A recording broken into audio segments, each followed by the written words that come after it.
आदमी है, झोला लेके चल पड़ेंगे जी। क्या आपने कोई ऐसा फकीर आदमी देखा है जो पूरे 1,40,000 का चश्मा पहनता है और खुद 12 करोड़ की गाड़ी में घूमता है, फॉरेन टूर भी किया है और डिजिटल कैमरा भी खरीदा है डिजिटल कैमरा रिलीज होने से पहले। और नरेंद्र मोदी अपने आप गरीब परिवार से नहीं बल्कि बहुत ही गरीब परिवार से बताते हैं।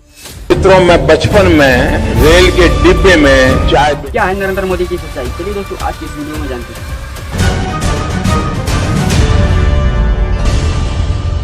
नरेंद्र मोदी का जन्म ईयर 1950 में गुजरात के वडनगर में हुआ था। उनके अलावा उनके परिवार में 5 भाई और एक बहन थी। नरेंद्र मोदी के पिताजी बट रेलवे स्टेशन पर चाय बेचा करते थे और यह इंडिया टुडे के आर्टिकल में साफ साफ लिखा हुआ है और उसके नीचे उस गुमटी की फोटो भी दिया हुआ है जिसमें नरेंद्र मोदी के पिताजी चाय बेचते थे। 3 साल पहले नरेंद्र मोदी के भाई प्रहलाद मोदी ने कहा था कि हम 5 भाइयों में से जिसका नंबर लगता था पिताजी के पास चल जाते थे उनके कामों में हाथ बटाने। इनके पिताजी 10 साल तक चाय बेचे और इन 5 भाइयों और एक बहनों के बड़े किए। इसलिए नरेंद्र मोदी को चाय बेचने वाले की जगह पर चाय बेचने वाले का बेटा कहना चाहिए। ये पत्रकारों की गलती है।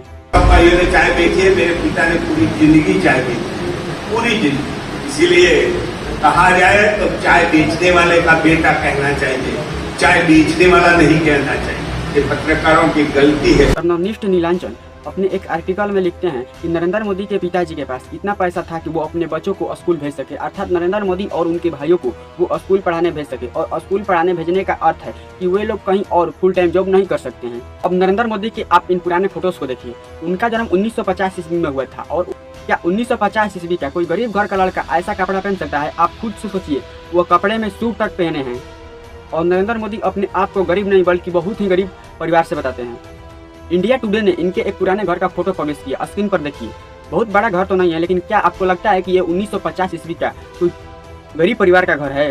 ये सब सुनकर आपको लगता होगा कि क्यों ऐसे ऐसे बातों को बढ़ा चढ़ाकर बताया जाता है। नीलांजन मुखोपाध्याय अपने एक आर्टिकल में लिखते हैं कि ये सब बातों को इतना बढ़ा चढ़ाकर इसलिए बताया जाता है ताकि इंडिया के जनता को, लोगों को एक आइडिया बेचा जा सके। मित्रों, मैं बचपन में रेल के डिब्बे में चाय बेचता था।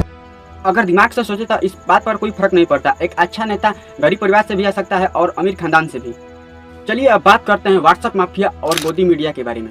ये लोग लिखते हैं कि नरेंद्र मोदी अपने देश के लिए पत्नी को छोड़ दी। वैसे तो ये पर्सनल मामला है, एक पत्नी और पति का आपस में नहीं बनना अक्सर हमारे समाज में हो रहा था, लेकिन इन लोग उन्हीं पर्सनल मामला को बीच में लाते हैं और इसे एक अचीवमेंट की तरह देखते हैं और कहते हैं कि नरेंद्र मोदी ने देश के लिए अपने पत्नी और परिवार को छोड़ दिया। क्या इस बात में कोई सेंस है?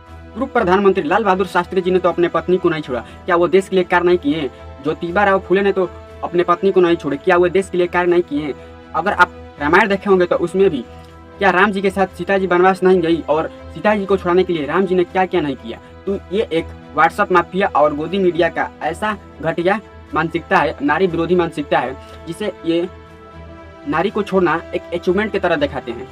दूसरे को तो छोड़िए, नरेंद्र मोदी भी इस बात को कई बार दोहराते रहते हैं। देशवासियों, मैंने घर, परिवार, देश के लिए छोड़ा है। इस वीडियो को देखने के बाद 3 सबसे बड़े झूठ निकलकर सामने आते हैं। पहला झूठ कि नरेंद्र मोदी जी कभी चाय नहीं बेचे थे, वो चाय बेचने वाले के बेटा थे। दूसरा झूठ, नरेंद्र मोदी अपने आप को जितना गरीब बताते हैं वो उतना गरीब उस समय नहीं थे। तीसरा और सबसे बड़ा झूठ, नरेंद्र मोदी अपने परिवार को छोड़ दिए देश के लिए। इसे सुनकर मुझे हंसी आती है। खैर चलिए, अब हम लोग किसी अगले वीडियो में मिलते हैं।